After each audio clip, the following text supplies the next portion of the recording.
That's where this bike thrives, is being able to hop around and go for little rides through the city, go downtown, look cool, feel cool. That's what this bike is about, man. This is the look good, feel good bike. Hey everybody, it's Charlie from Daily Motor. I've spent the last week with this BMW R nineT 100 years anniversary edition. It's a pretty awesome city bike, so we're gonna go take it for a ride and talk about what makes such a beautiful bike, also such a great bike to have in your garage for casual riding, for beautiful, nice casual riding.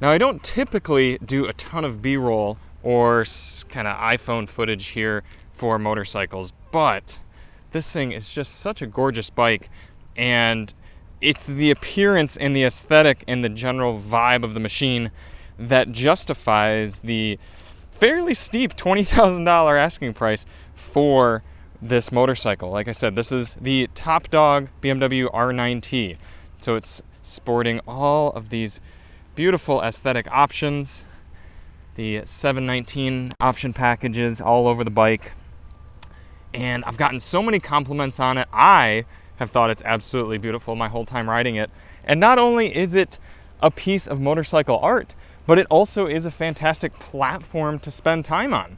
So let's hop behind the handlebars and talk about what makes this air-cooled Boxer 2 motorcycle so fun to drive around the city.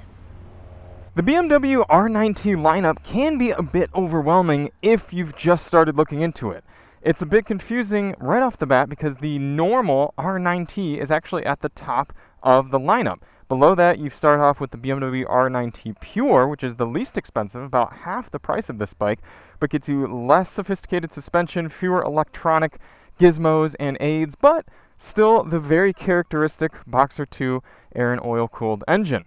You've also got a scrambler option, you've got a sort of a city, kind of BMW GS inspired option. Some of those come with 19-inch front wheels, but this one is going to give you everything that the R nineT has to offer and is going to be the best option for a beautiful type of bike that you might want to ride through the city, go get compliments on, take somebody on the back if you'd like, and just go out for a few hour ride. It's not exactly a canyon carver. We do have some canyon footage where I'm pushing it a little bit, but it's mostly meant for commuting or taking evening rides, weekend joy rides, that sort of deal.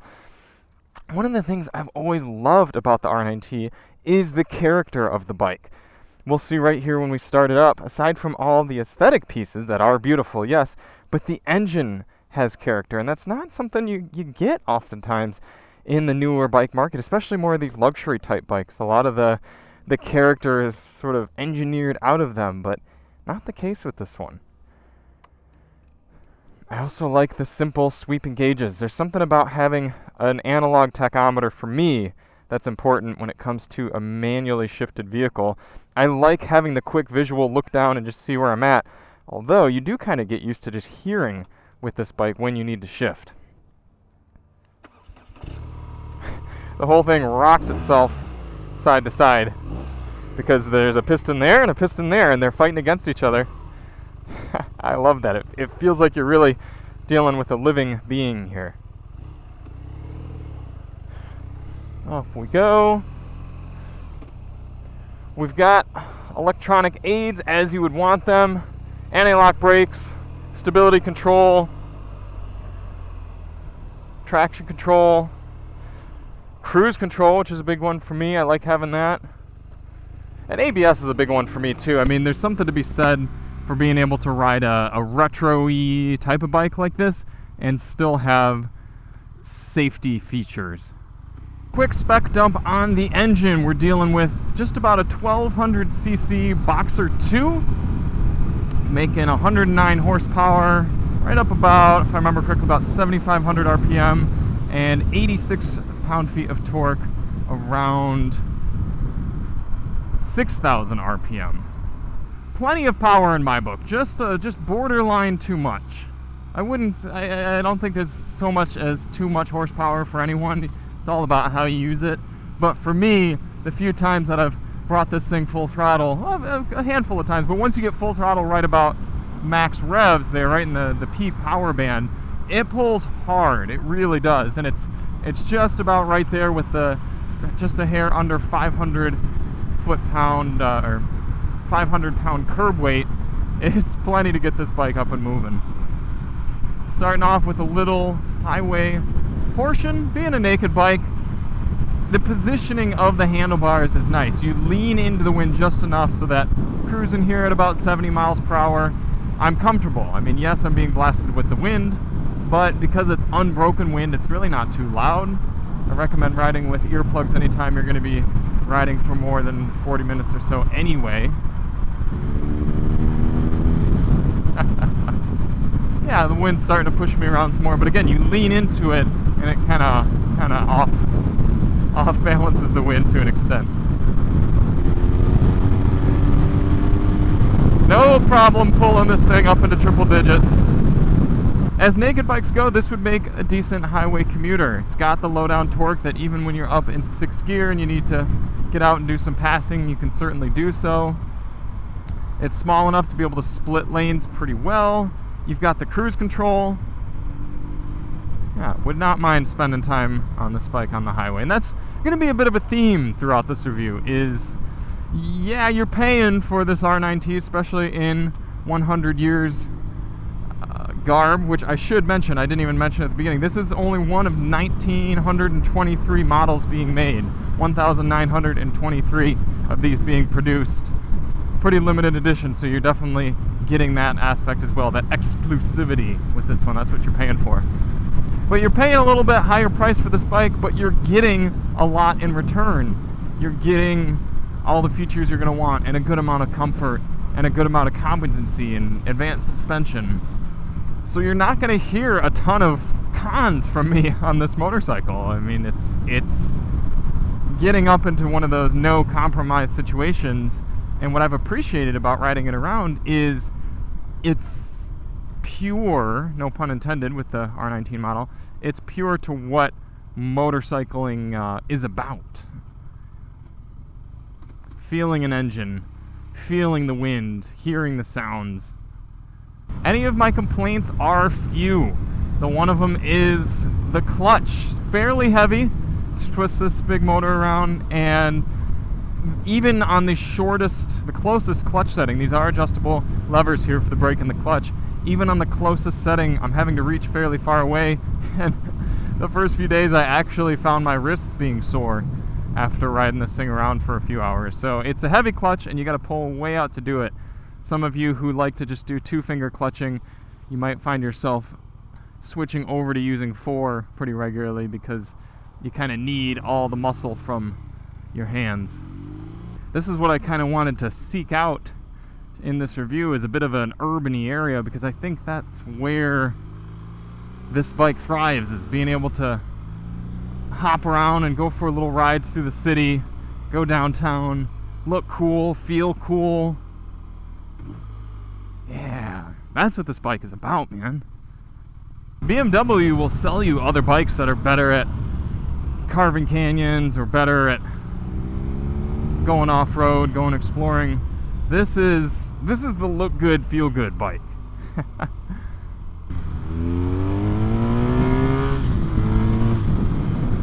Redline does come up pretty quickly, so you do have to be ready for that. Sometimes if you're really ringing it out, you'll find yourself thwacking into the rev limiter at about 8,500 RPM. But part of that is because the bike is so happy to get there.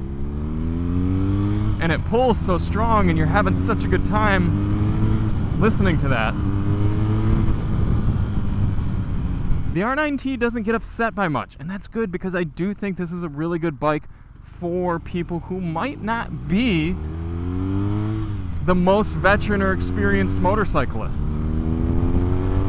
This is a great bike option for someone who might be new into motorcycling, or at least had one bike and now they're ready to get something that really speaks to their soul and has character.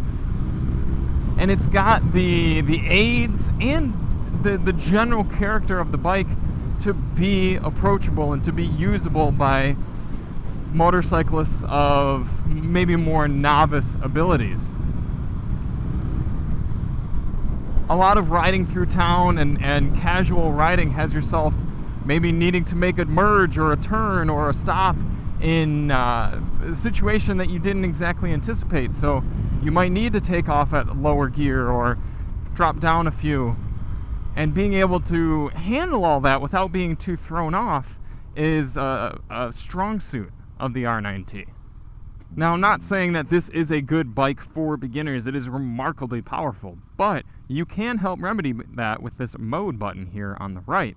Tap that into rain mode, do a quick twist of the throttle to confirm, and then that dials back the maximum power, dials back throttle response to make the motorcycle more restrained. I mean, don't get me wrong, you can get yourself into trouble with quote-unquote beginner bikes. I had a Ninja 250 that you could still go plenty fast on and get yourself in very hurt conditions. But in rain mode here, yeah, a full twist of the throttle is still going to get you way up above illegal speeds, but it's not jumpy. It's very approachable and more benign. And if you or someone who is a little bit less familiar with higher powered bikes like this, you could simply ride it around in rain mode for the first few months while you're getting comfortable. When you twist the throttle, it's not going to jump away from you in the same way. It's actually remarkably relaxing. And you could even flip on cruise control. And look at that. Bike's riding itself for me. And the other end of the spectrum of drive modes is dynamic. And I talk about that a little bit in the Twisty Road section coming up here soon. But dynamic to me on this bike it's a bit much. It's really turned up. And some people are really going to appreciate that because it really wakes this bike up and makes it jumpy and remarkably fast. But for me, it doesn't feel balanced with the ethos of the bike. I totally get having a very jumpy high-performance mode on something like a KTM Duke or some sort of hopped-up Supermoto where you're constantly lifting up the front tire. But dynamic mode doesn't fit how the rest of this bike feels. The rest of it is fairly soft and approachable and calm, cool, and collected. Dynamic mode makes it manic. And yeah, I've used it a few times when driving fast, but I always find myself coming back into road mode. It's a nice balance, and if I do really want to go fast, I simply turn the throttle all the way, and then I still go very fast. But until then, I like having a good balance. Power's still there when I need it. And road mode feels like if they had to just go with one mode for this bike, that's all it would be is road. It works really nicely. The bike does have adjustable suspension in the front and rear. I'm going to be honest with you, most people buying an R9T probably are not super familiar with setting up suspension for your weight and riding style and situations. Hopefully you purchase from a BMW dealer who's going to have good customer support and they're going to actually set the bike up for you and get it tuned properly. But to be honest, most people hopping on an R9T are probably just going to leave it at some sort of mid-level suspension setting and run with it. I did turn up the rear preload when I had Alyssa on the back and we went for a nice, beautiful evening ride with the bike. But other than that, I've left the suspension pretty much alone as well, and it's a good suspension. It's taken all the bumps nicely. You've seen the speed bumps and things we've been handling.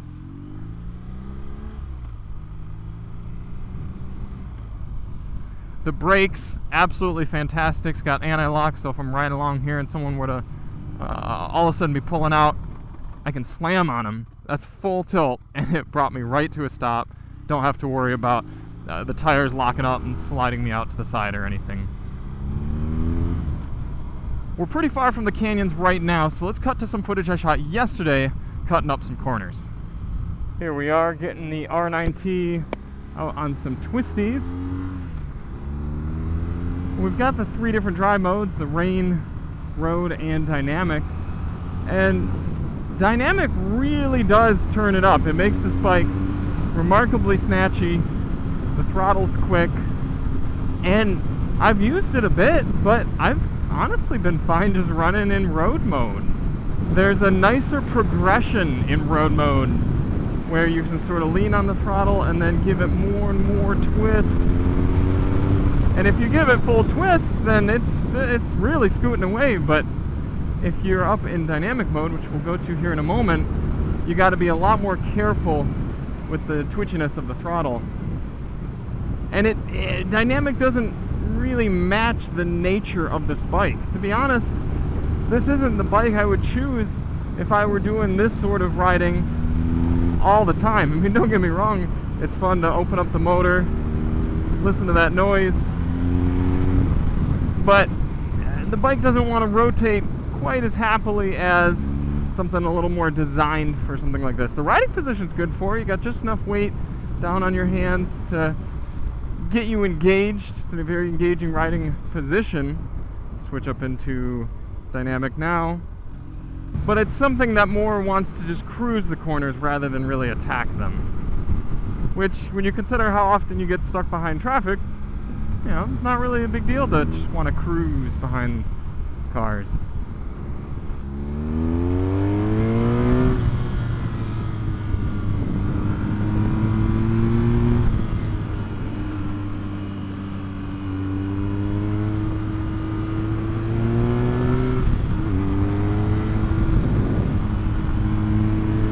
I do love the character of this engine though as a road bike. It does make more power up near 7,000 RPM, and you really do feel it come online getting all the way up to that 109, 110 horsepower range. But then you've also got this low end usable torque to pull you around with, and it's kind of fun to be anywhere in that middle meat of the power band. And it's happy to rev. You get some really satisfying shifts. When you're getting a bike like a BMW, you're getting the really quality shifter feel. Everything is a very positive engagement. Very well done here. Pro tip, filming by the beach is fantastic because the temperatures are almost always right down by 72 here in Southern California. So when you're out in your motorcycle gear and you got your cams going and you're stopping and starting and it's warm, you get a little bit of a reprieve that way. Not to mention, but doesn't this just seem like the right place for motorcycling? Pacific Coast Highway, beautiful summer morning. It's actually an international surfing competition going on this week in Huntington Beach. You can see how much is going on here. Pretty cool. And it's nice to be on a motorcycle where we can kind of zip and zoom through a lot of this traffic. I'm gonna be honest, I'm gonna miss the R9T, especially this snazzy and very limited 100 years version. It's one to remember, and it's definitely one that gets attention, and rightfully so. I think BMW does a lot right with this bike, and the R9T model in general is, I think, a bit slept on. I should also note that there's typically a cowl right here that goes on, kind of makes this bike look a little sleeker for one passenger riding, but I wanted to be able to take Alyssa on there, so had that off. Also, I got my tether right here for my airbag vest. Goes right nicely on the frame. Look at that. Beautiful, beautiful bike here from BMW. So thank you all so much for watching. If you do want to see more on the R9T, I've got a winding road video, kind of doing the no talking and just the riding experience. And we'll see you on the next one. And we'll see you on the next one. I'm Charlie from Daily Motor, and as always, Boxer Twin on.